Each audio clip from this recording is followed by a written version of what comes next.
আসসালামু আলাইকুম। ক্লাস 9 তোমাদের এখন অধ্যায় 14 সম্পাদ্যগুলো অঙ্কন করা হচ্ছে।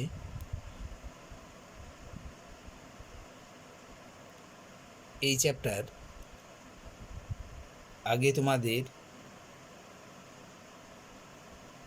আগের দিন ক্লাসে তোমাদের একটা বর্গক্ষেত্রের সমান ক্ষেত্রফল বিশিষ্ট কিভাবে সামুদ্রিক অঙ্কন করতে হয়, যার একটি কোণ 60 ডিগ্রি দেওয়া আছে বা নির্দিষ্ট, তো সেটা দেখানো হয়েছিল। আর একটা একটা চতুর্ভুজের সমান ক্ষেত্রফল বিশিষ্ট একটি ত্রিভুজ অঙ্কন করো, যার একটি কোণ নির্দিষ্ট, একটি কোণ 30 ডিগ্রি বলা ছিল। তো সেখান থেকে আমরা দুটো দেখিয়েছিলাম। দেখো, এই দুটো উপপাদ্য তোমরা একটু দেখবে, ভালো করে প্র্যাকটিস করবে, কিন্তু এই দুটোর থেকেও আরও যে সমস্ত উপপাদ্য আছে, সম্পাদ্যগুলো আছে, সেগুলো তোমরা বেশি করে দেখে নেবে, প্র্যাকটিস করবে। যেমন 1, 2, 3, 4, তারপর 6, 8, অর্থাৎ 5 এবং 7 তোমরা একটু শিখে নেবে। আর বাকি যে সমস্ত অঙ্কগুলো আছে সবগুলো বেশি ভালো করে প্র্যাকটিস করবে, সেগুলো দেখবে ভালো করে। আজকে আমরা 4 দাগের অঙ্কটা তোমাদের দেখানো হয়নি, এই অঙ্কটা তোমাদের সম্পাদ্যটা তোমাদের আজকে দেখাবো। দেখো, 4 দাগের যে সম্পাদ্যটা দিয়ে আছে সেটা আমাদের কি বলেছে আগে দেখিনি। দেখো, 4 দাগের সম্পাদ্যটা বলা আছে যে একটি চতুর্ভুজ যার ABCD আঁকবো, যার BC বাহুটা 6 সেন্টিমিটার, AB বাহুটা 4 সেন্টিমিটার, CD বাহুটা 3 সেন্টিমিটার, কোণ ABC কোণটা হচ্ছে 60 ডিগ্রি, BCD কোণটা হচ্ছে 55 ডিগ্রি। আগে এই চতুর্ভুজটা অঙ্কন করি। এই চতুর্ভুজের যে যে জিনিসগুলো দেওয়া আছে সেগুলোকে নিয়ে আমরা আগে এঁকে নিই, তারপর আমরা চতুর্ভুজটাকে আঁকবো। তাহলে চতুর্ভুজের কি কি বাহু এখানে বলে দিয়েছে, 3টে বাহুর দৈর্ঘ্য দিয়ে আছে, 2টো কোণের মান দিয়ে আছে। তাহলে বাহুর দৈর্ঘ্যগুলো আগে এঁকে নাও। 3টে বাহুর দৈর্ঘ্য কী কী দিয়ে আছে না, দিয়ে আছে 3টে বাহুর দৈর্ঘ্য দিয়ে আছে, একটাতে 6 সেন্টিমিটার, 6 সেন্টিমিটার একটা বাহু এঁকে নিচ্ছি, ঠিক আছে।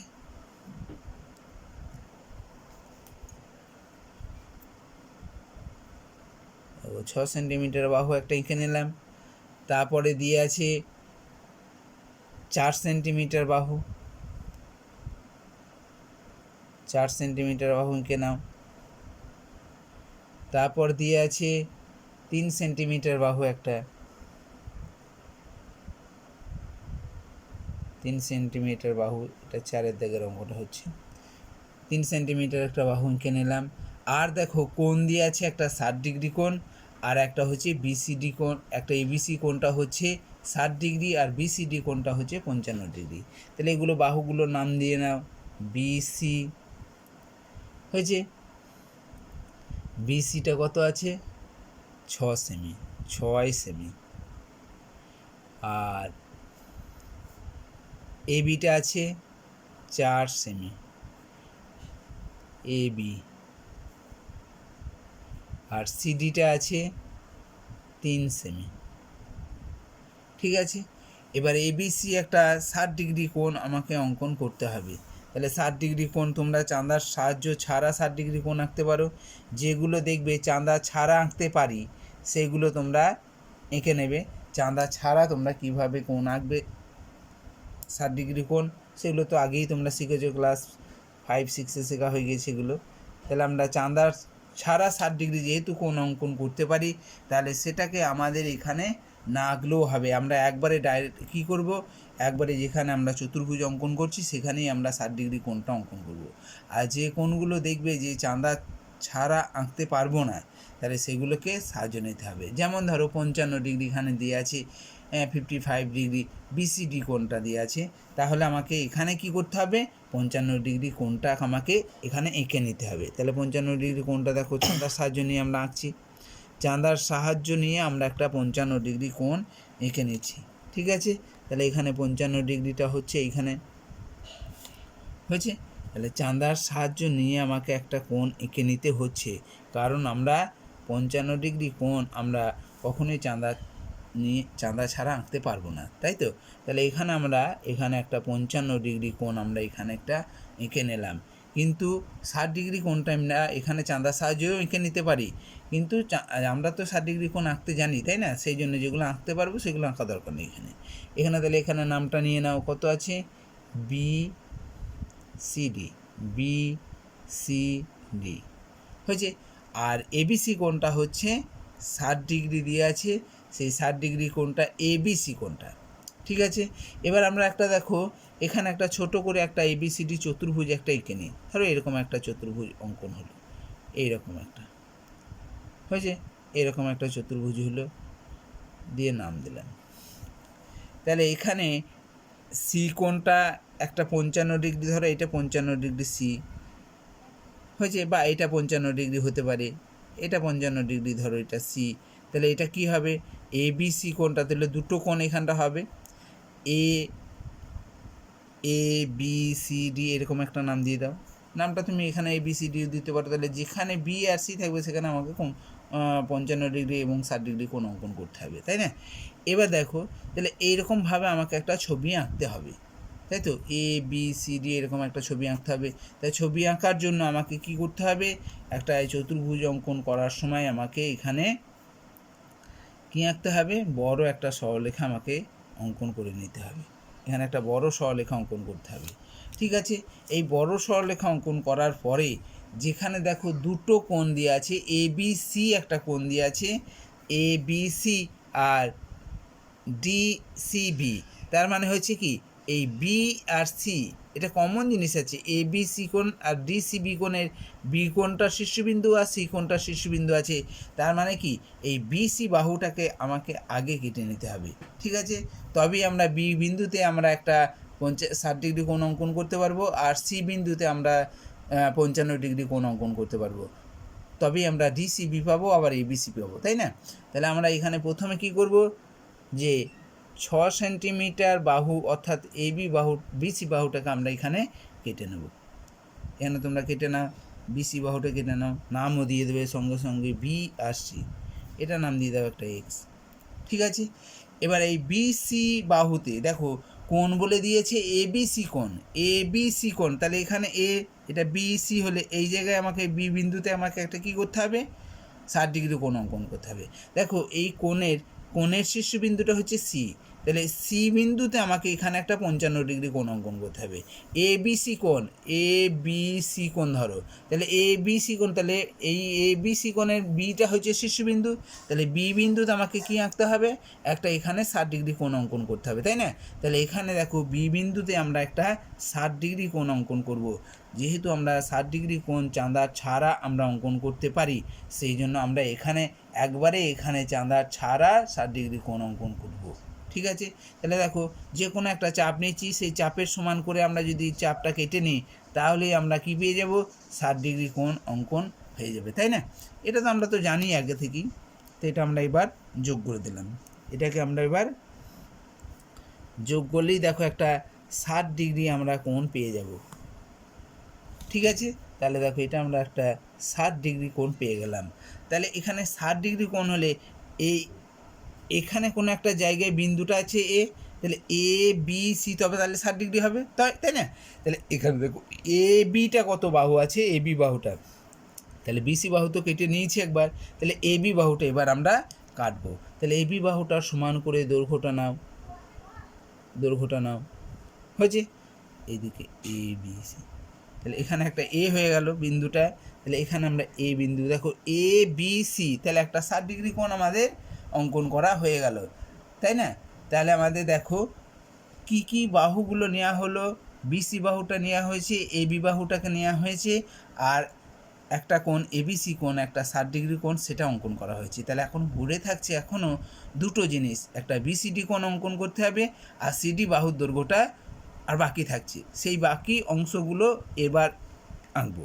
দেখো এই সি বিন্দু আছে, তাহলে সি হচ্ছে এই এ ডিবিসি বা বিসিডি ত্রিভুজের শীর্ষবিন্দু হচ্ছে 55°। তাহলে এখানে আমাকে একটা 55° কোণ অঙ্কন করতে হবে। দেখো এই 55° কোণগুলো যেগুলো তুমি চাঁদা ছাড়া আঁকতে পারবে না, অর্থাৎ চাঁদা তোমাকে সাহায্য নিতে হবে, সেক্ষেত্রে তোমরা কিভাবে কোণের সমান কোণ অঙ্কন করবে। তার মানে এটা হচ্ছে এখানে যেগুলো কোণ অঙ্কন করতে হবে সেগুলো হচ্ছে চাঁদার সাহায্য নিয়ে যেগুলো আঁকবো এগুলো, সেইগুলো আমরা কি করব, কোণের সমান কোণ এখানে অঙ্কন করতে হবে। কোণের সমান কোণ অঙ্কন করতে গেলে কি করতে হবে না, এই যে 55° কোণ আছে, সি শীর্ষবিন্দুতে একটা যে কোনো চাপ নিয়ে নাও, যে কোনো একটা চাপ নিয়ে নেবে, ঠিক আছে। সেই চাপটা দেখো এখানে সি বিন্দু আছে, এখানেও সি বিন্দুতে বসিয়ে দাও, চাপটা যেন নড়াচড়া না করে, চাপটা যেন নড়বে না, ঠিক আছে। তাহলে দেখো এখানে যে চাপ নিয়েছি সেই চাপটা এখানেও নেওয়া হয়েছে, ঠিক আছে।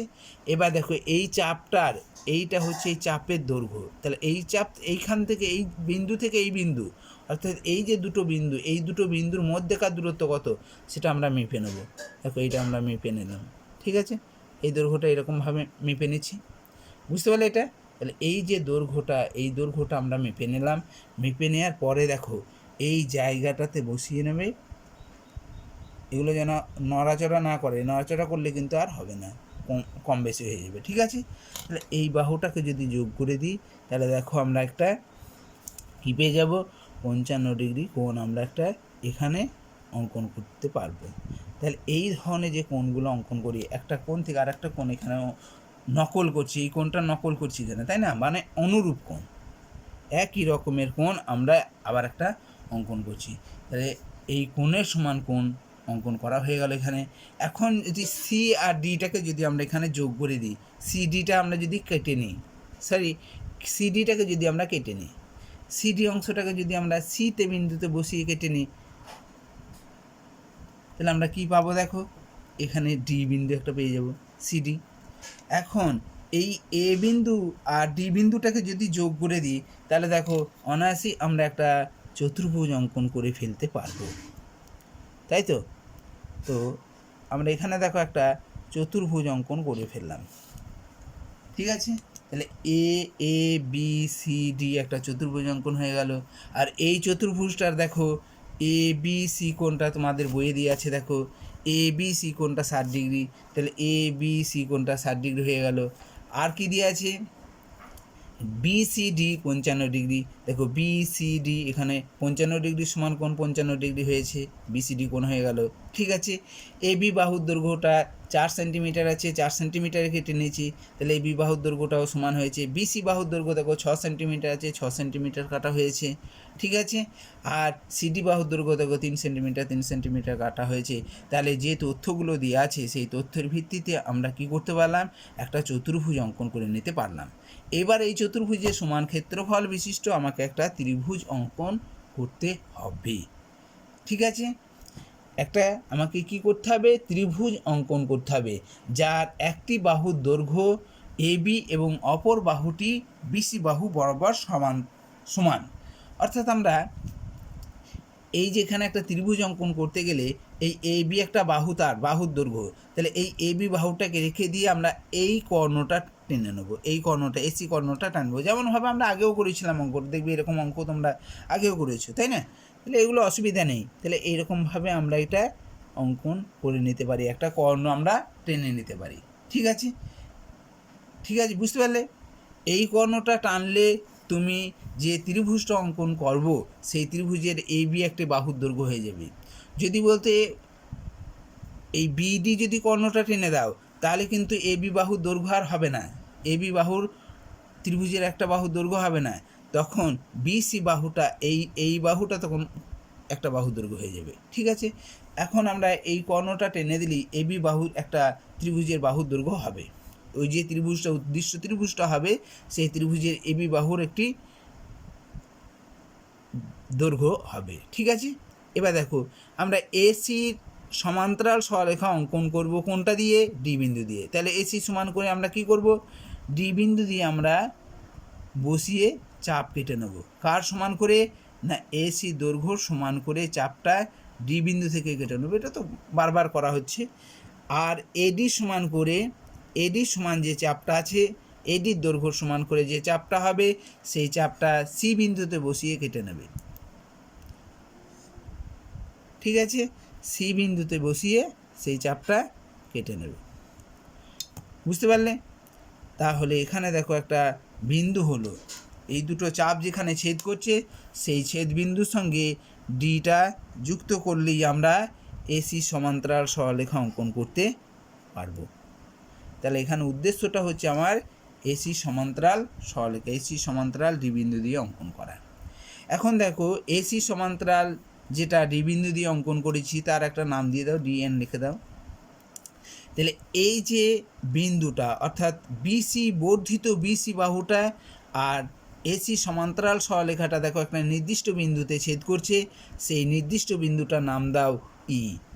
এখন এ আর ই যদি যোগ করে দিই তাহলেই আমরা সম্পাদ্যটা অঙ্কন করতে পারবো। তাহলে দেখো এ ই যোগ করে দিলাম, ঠিক আছে, এই ইটা যোগ করে দিলাম। এখন এ বি ইটা হচ্ছে একটা কি, এখানে এ বি ইটা হচ্ছে একটা ত্রিভুজ, উদ্দিষ্ট ত্রিভুজ। ঠিক আছে, তাহলে দেখো এ বি ই একটা উদ্দিষ্ট ত্রিভুজ, কার সমান ক্ষেত্রফল বিশিষ্ট? না এ বি সি ডি চতুর্ভুজের সমান ক্ষেত্রফল বিশিষ্ট। তাহলে এখানে আমরা লিখবো, এখানে একটা নাম দিয়ে দাও, এটা পৃথিবী হলো। তাহলে এখানে আমরা লিখব এ বি সি ডি চতুর্ভুজের সমান ক্ষেত্রফল বিশিষ্ট A B E, A B E একটি উদ্দিষ্ট ত্রিভুজ। ঠিক আছে, দেখো এ বি ই এই যে ত্রিভুজটা হলো, এই ত্রিভুজের ক্ষেত্রফলটা আর এ বি সি ডি চতুর্ভুজের ক্ষেত্রফলটা এখানে সমান। এখানে দেখো যে ত্রিভুজটা অঙ্কন করতে বলেছে, তাহলে ত্রিভুজ অঙ্কন করলাম। এরপরে দেখো বলেছে যে ত্রিভুজ অঙ্কন করি যার একটি বাহু এ বি বাহুর সমান। দেখো এ বি ই যে ত্রিভুজটা অঙ্কন করলাম সেই ত্রিভুজের একটি বাহু এ বি হচ্ছে না, এ বি বাহুর সমান। তাহলে দেখো এ বি ই ত্রিভুজের একটি বাহু এ বি হচ্ছে, ঠিক আছে। আর অপর একটি বাহু বিসি বাহু বরাবর থাকবে। অপর বাহুটা দেখো, অপর একটা বাহু বিসি বাহু বরাবর, মানে বিসি বাহুর উপরেই অবস্থিত হচ্ছে। তাহলে এই বিসি বাহুটা বরাবর থাকছে, এই সরলরেখার মধ্যেই থাকছে। বুঝতে পেরেছো জিনিসটাকে? তাহলে একটি বাহু হচ্ছে এ বি বাহুর সমান হচ্ছে, আর একটি বাহু হচ্ছে বিসি বাহু বরাবর মধ্যে থাকছে। অর্থাৎ বিই বাহুটা দেখো বিসি বাহুটাকে বাড়িয়ে দিলেই তো হচ্ছে, তাহলে বিসি বাহু বরাবরই থাকছে। সেই জন্য এটা কি লিখবে যে একটি উদ্দিষ্ট ত্রিভুজ যার একটি বাহু কি এ বি এবং অপর বাহু বিসি বাহু বরাবর থাকে, বিসি বরাবর থাকবে। ঠিক আছে, তাহলে দেখো এইটুকু আমাকে লিখতে হবে আর চিত্রটা অঙ্কন করতে হবে এরকমভাবে। জিনিসটা ক্লিয়ার হয়েছে? তাহলে এই ধরনের জিনিসগুলো তোমরা একটু বেশি বেশি করে প্র্যাকটিস করবে। আর আমাদের বাকি আছে এখানে 8-এর দাগের যে একটা অঙ্ক, সেই অঙ্কটা দেখো দিয়ে আছে একটা পঞ্চভুজের সমান ক্ষেত্রফল বিশিষ্ট কিভাবে ত্রিভুজ অঙ্কন করা যায়। এটা একবারে আলাদা, কারণ এতক্ষণ পর্যন্ত বা এতগুলো ক্লাসে আমরা দেখালাম সেখানে কিভাবে চতুর্ভুজের সমান ক্ষেত্রফল বিশিষ্ট ত্রিভুজ অঙ্কন করা যায়, চতুর্ভুজের সমান ক্ষেত্রফল বিশিষ্ট কিভাবে, নির্দিষ্ট চতুর্ভুজ ক্ষেত্রফল বিশিষ্ট কিভাবে একটা সামন্ত্রিক বা কিভাবে সামন্ত্রিক বা আয়তক্ষেত্র অঙ্কন করা যায়, বা একটা চতুর্ভুজের সমান ক্ষেত্রফল বিশিষ্ট একটি নির্দিষ্ট ত্রিভুজ কিভাবে অঙ্কন করা যায়। যে নির্দিষ্ট ত্রিভুজ কেন বলছি না, তার একটা নির্দিষ্ট কোণ দেওয়া আছে বলে সেই জন্য সেটাকে নির্দিষ্ট ত্রিভুজ বলা হয়েছে। সেই জন্য দেখো এই ধরনের জিনিসগুলো আমরা শিখতে পেরেছি। কিন্তু পঞ্চভুজের সমান ক্ষেত্রফল বিশিষ্ট ত্রিভুজ আমরা শিখতে পারি সেটা আজকে আমরা দেখব। দেখো তাহলে আমাদের বলেছে যে 8 অঙ্কটা ABCDE যে কোনো একটি পঞ্চভুজ অঙ্কন করো যার সমান ক্ষেত্রফল বিশিষ্ট একটি ত্রিভুজ অঙ্কন করো যার একটি শীর্ষবিন্দুটা সি। তাহলে ত্রিভুজ যেটা অঙ্কন করতে হবে সেই ত্রিভুজের একটা শীর্ষবিন্দু হবে সি। ঠিক আছে, যদি না বলতো শীর্ষবিন্দুটা সি তাহলে তুমি যা খুশিভাবে অঙ্কন করতে পারতে, কিন্তু যেহেতু শীর্ষবিন্দু সি বলেছে তাহলে আমাকে একটা যে তথ্য দিয়ে আছে সেই তথ্যের ভিত্তিতেই আমাকে ত্রিভুজটা অঙ্কন করতে হবে। যদি শুধুমাত্র ত্রিভুজ অঙ্কন বলতো তাহলে আমরা যা খুশি তাই করতে পারতাম, যেরকম আমরা খুশি করে নিতে পারতাম। দেখো তাহলে একটা পঞ্চভুজ কিভাবে অঙ্কন করব। দেখো এখানে কোনো নির্দিষ্ট মাপ দেওয়া নেই, কোনো কিছু দেওয়া নেই, তাহলে পঞ্চভুজ অঙ্কন করা সহজ। একটা চতুর্ভুজ অঙ্কন করো, মাপ দেওয়া থাকলে বেশি কঠিন। একটা চতুর্ভুজ অঙ্কন করো, যে কোনো একটা চতুর্ভুজ অঙ্কন করো, তাহলে তুমি 4টে বিন্দু এখানে একটা এখানে একটা এখানে একটা বিন্দু নিয়ে নাও, যোগ করে দাও, চতুর্ভুজ হয়ে যাবে। তাহলে একটা চতুর্ভুজ অঙ্কন করা সহজ, যে কোনো চতুর্ভুজ অঙ্কন করা সহজ। যে কোনো 4টে শীর্ষবিন্দু নিয়ে নাও, 4টে শীর্ষবিন্দু যোগ করে দাও, নাম দিয়ে দাও, চতুর্ভুজ হয়ে যাবে। ঠিক আছে, একটা পঞ্চভুজ যেহেতু তার কোনো নির্দিষ্ট মাপ বলা নেই, তাহলে আমরা কি করতে পারি না, যে কোনো একটা শীর্ষবিন্দু 5টা নিয়ে নিলেই আমরা কি করতে পারবো, পঞ্চভুজ অঙ্কন করে নিতে পারবো। তাহলে দেখো আমরা একটা 5টা শীর্ষবিন্দু নিয়ে নিই। এখানে একটা নিয়েছি, ধরো এখানে একটা নিয়েছি, এখানে একটা নিয়েছি, এখানে একটা নিয়েছি, এখানে একটা নিয়েছি, এরকম আছে। ঠিক আছে, বুঝতে পেরেছি। তাহলে 5টা শীর্ষবিন্দু আমরা এখানে 5টা বিন্দু নিয়ে নিলাম। এই 5টা বিন্দুকে যদি আমরা স্কেলের সাহায্যে যোগ করে নিই, স্কেল দিয়ে যদি আমরা যোগ করি এটাকে, তাহলে আমরা কি পেয়ে যাব, একটা পঞ্চভুজ। পঞ্চ মানে 5 আর ভুজ মানে বাহু, 5টা বাহু দ্বারা বেষ্টিত সমতলিক ক্ষেত্রকে বলা হয় পঞ্চভুজ। তাহলে এই বাহুগুলোকে যদি আমরা, এই শীর্ষবিন্দুগুলোকে যদি আমরা যোগ করে দিই, তাহলে 5টা বাহু পাবো, এবং এই 5টা বাহু দিয়ে বেষ্টিত একটা ঘেরা একটা সমতলিক ক্ষেত্র, সেই জন্য এটা পঞ্চভুজ, তাই না? তাহলে এটা দেখো, এটা যোগ করে দিলাম, প্রত্যেকটা শীর্ষবিন্দু আমরা এখানে যোগ করে দিলাম। যোগ করলেই দেখো আমরা একটা কি পেয়ে যাচ্ছি না, একটা এখানে পঞ্চভুজ আমরা পেয়ে যাব, তাই তো? হয়েছে, তাহলে একটা পঞ্চভুজ আমরা পেয়ে গেলাম। এই পঞ্চভুজটার আমরা একটা নাম দেব। পঞ্চভুজটার একটা নাম দিলাম, ধরো এটা এ, এটা বি, এটা সি, এটা ডি, এটা ই।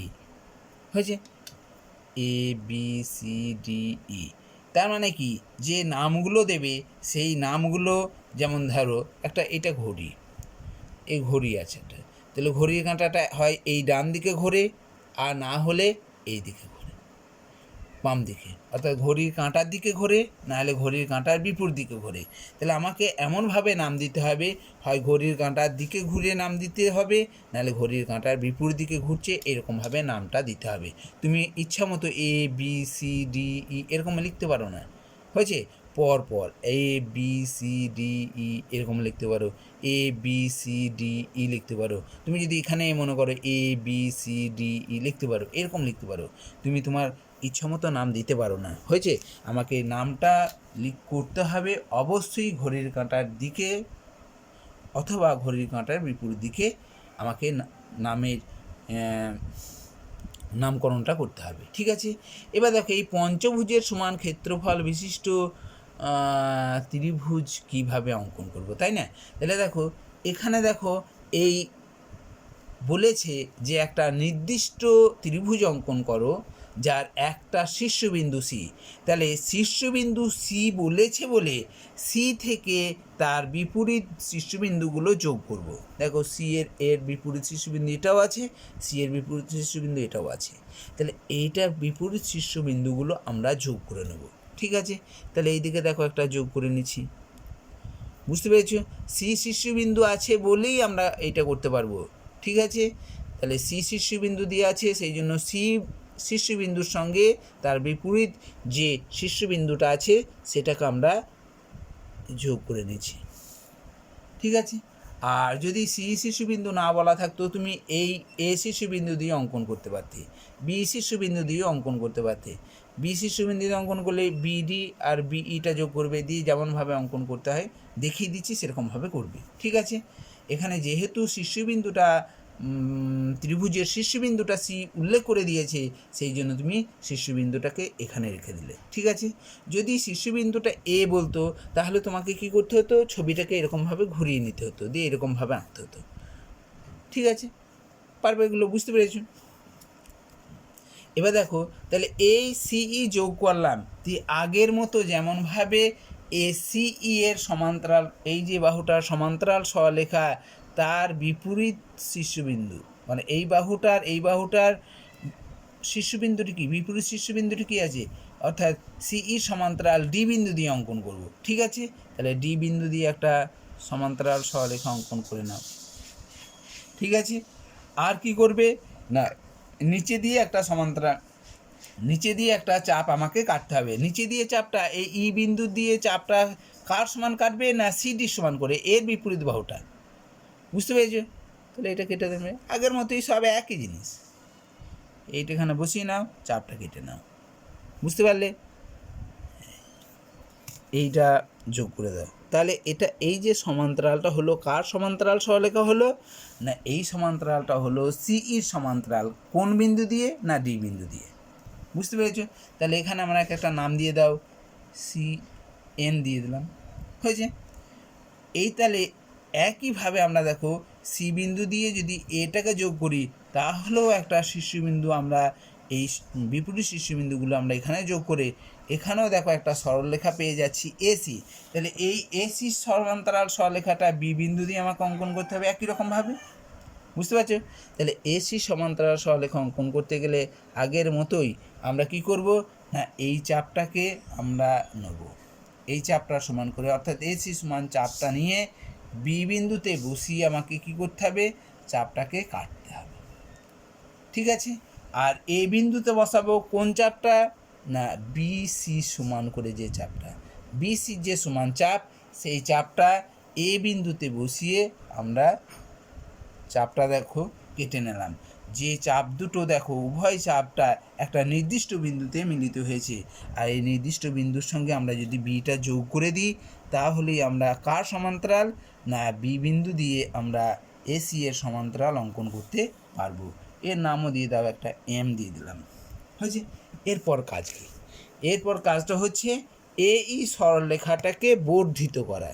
তাহলে এই সরলরেখাটা কেমনভাবে বর্ধিত করবে, না এই সরলরেখাটাকে, এই যে সরলরেখাটা আছে এই সরলরেখাটাকে আমাকে এই স্কেলের একবারে মিলিয়ে নিতে হবে বিন্দু দুটো, যেমন দুটো বিন্দুকে যোগ করে সরলরেখা অঙ্কন করি সেরকমভাবে।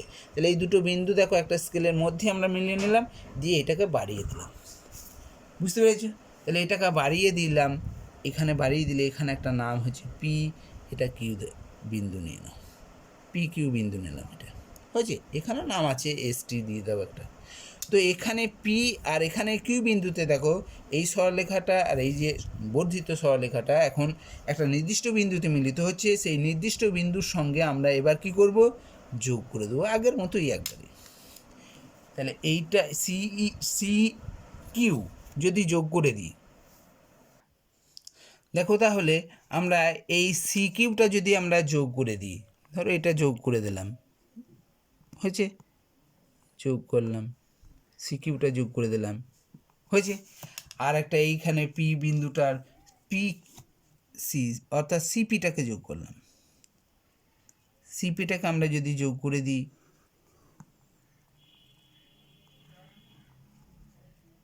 হলো, সিপিটাকে আমরা যোগ করে দিলাম। তাহলে দেখো সিপি কিউ এখানে এই নির্দিষ্ট ত্রিভুজ অঙ্কন করা হয়ে গেল। তাহলে আমাকে এখানে লিখতে হবে কি, না A B C D E পঞ্চভুজের সমান ক্ষেত্রফল বিশিষ্ট কি ত্রিভুজ, সিপি কিউ, সিপি কিউ একটি উদ্দিষ্ট ত্রিভুজ যার একটি শীর্ষবিন্দু সি। কারণ দেখো একটা ত্রিভুজের তিনটে শীর্ষবিন্দু থাকে, এ বি সি একটা ত্রিভুজ, এই ত্রিভুজে এ শীর্ষবিন্দু, বি শীর্ষবিন্দু, সি শীর্ষবিন্দু, তিনটি শীর্ষবিন্দু। তাহলে দেখো সিপি কিউ যে ত্রিভুজটা অঙ্কন হলো, সেই সিপি কিউ ত্রিভুজের সিটা একটা এই ত্রিভুজের শীর্ষবিন্দু। অর্থাৎ আমরা যে তথ্যগুলো দেওয়া আছে সেই তথ্যের ভিত্তিতেই আমরা একটা পঞ্চভুজের সমান ক্ষেত্রফল বিশিষ্ট কি আঁকতে পারলাম, ত্রিভুজ অঙ্কন করতে পারলাম যার নির্দিষ্ট একটা শীর্ষবিন্দু আছে। এই অঙ্কটায় তোমরা যদি মনে করো সি শীর্ষবিন্দু যদি না দেওয়া থাকতো, তাহলে তোমরা কি করতে পারতে, তোমরা ইচ্ছামতো সেই রকম একটা নাম দিয়ে দিতে। নাম দেওয়ার পরে তুমি যে কোনো শীর্ষবিন্দু থেকে এরকমভাবেই যোগ করে নিতে পারবে। দিয়ে আমরা যে পদ্ধতির সাহায্য নিয়ে আমরা অঙ্কনটা করলাম সেরকমভাবেই তোমরা অঙ্কনটা করে নিতে পারো। ঠিক আছে, এই রকম তোমাদের থাকতে পারে যে একটি যে কোনো চতুর্ভুজের এটা বেশিরভাগই পরে দেখি, যে কোনো চতুর্ভুজের সমান ক্ষেত্রফল বিশিষ্ট একটি ত্রিভুজ অঙ্কন করো, এটা থাকবে। হয়েছে? তাহলে যে কোনো চতুর্ভুজ বললে তোমরা যে কোনো একটা চতুর্ভুজ অঙ্কন করতে গেলে কি করবে, বাহুর মাপ টাপ কোনো কিচ্ছুই দরকার নেই। তুমি চারটে শীর্ষবিন্দু এরকম একটা, এখানে একটা, এখানে একটা, এখানে একটা দিয়ে যোগ করে দিলে চতুর্ভুজ হয়ে গেল। ঠিক আছে, তাহলে এই চতুর্ভুজের সমান ক্ষেত্রফল বিশিষ্ট আমাকে একটা ত্রিভুজ অঙ্কন করতে হবে, তাহলে তুমি অবশ্যই পারবে সেই ত্রিভুজটা অঙ্কন করতে। ঠিক আছে, এরকমভাবে তোমরা এই ধরনের অঙ্কগুলো তোমরা বেশি করে প্র্যাকটিস করবে। 5 এবং 7 যে অঙ্কটা আছে, এটা দুটো সম্পাদ্যকে একসঙ্গে, প্রায় 5এরটা তো দুটো সম্পাদ্যকে একসঙ্গে করা আছে, আর 7এরটা দেখছি যে আমাকে একটা উপপাদ্যেরও সাহায্য নিতে হয়েছে, একই সমান্তরাল সরলরেখা যুগলটাকেও আমাকে সাহায্য নিতে হয়েছে, তাই না? তাহলে এই দুটো উপপাদ্যও তোমরা প্র্যাকটিস করবে, কিন্তু বাকিগুলো খুব ভালো করে তৈরি করে রেখে দেবে। এছাড়াও তোমাদের যে উদাহরণের যে সম্পাদ্য দেওয়া আছে সেই সম্পাদ্যগুলোও তোমরা একটু প্র্যাকটিস করে নেবে। ঠিক আছে, দেখো সম্পাদ্যগুলো একটু ভালো করে প্র্যাকটিস করা, শুধু এখানে তো কোনো কিছু লিখতে হচ্ছে না, একটা উপপাদ্য লিখতে হয়, কিন্তু একটা সম্পাদ্য তো কিছু লিখতে হচ্ছে না, লেখার শুধুমাত্র নামকরণগুলো লিখতে হচ্ছে, আর যেটুকু এঁকেছো সেইটুকু এখানে লিখতে হবে। সেটা তো তোমাদের বইয়েতেই বলে দিয়েছে যে এর সমান ক্ষেত্রফল বিশিষ্ট একটি আঁকো, তাই না? যে এখানে ABCD পঞ্চভুজের সমান ক্ষেত্রফল বিশিষ্ট একটা ত্রিভুজ অঙ্কন করতে হবে, যে ত্রিভুজটা এখানে দেখো CPQ পেয়েছি, তাই না? তাহলে এরকমভাবে তোমরা বাকি অঙ্কগুলো তোমরা প্র্যাকটিস করবে, সমস্ত অঙ্কগুলোই খুব ভালো করে প্র্যাকটিস করবে। ঠিক আছে, ঠিক আছে, তাহলে আমাদের দেখো তাহলে এই সম্পাদ্যর যে চ্যাপ্টারটা, সেই চ্যাপ্টারটা আজকেই তোমাদের শেষ হয়ে গেল। আমরা সামনের ক্লাসে আমরা অন্য কোনো চ্যাপ্টার নিয়ে আলোচনা করব, এবং তোমাদের দেখবে সমস্ত চ্যাপ্টারও আমরা প্রায় শেষ করে ফেলেছি। আর এখন আমরা সামনে ক্লাসগুলোতে অন্যান্য যে পুরনো চ্যাপ্টারগুলো, সেই চ্যাপ্টারগুলোর আমরা রিভিশনে রাখবো। ঠিক আছে, তাহলে আজকে এই পর্যন্তই। আসসালামু আলাইকুম।